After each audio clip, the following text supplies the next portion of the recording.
Hey guys, hello to everyone. I'll quickly tell you about setting up my plugin.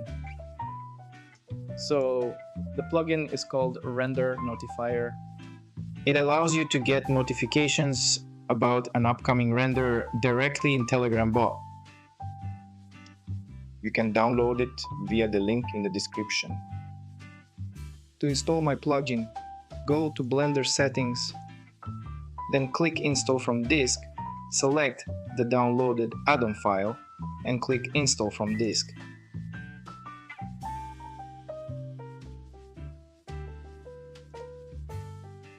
Now go to the add-ons settings.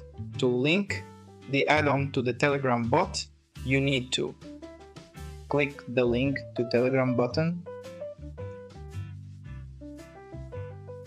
Next, open the app and click the Start button.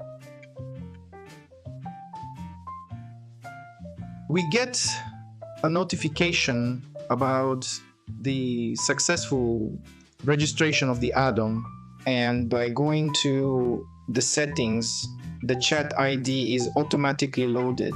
If the chat ID isn't automatically loaded in the add-on settings, you need to go back to Telegram and copy the chat ID from the Telegram bot to the add-on settings.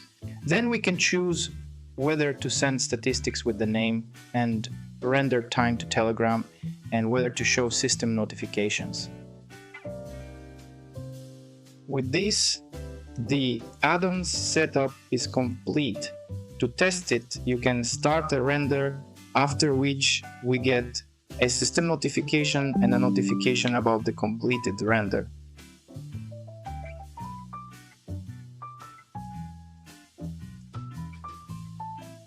That's all. Happy rendering!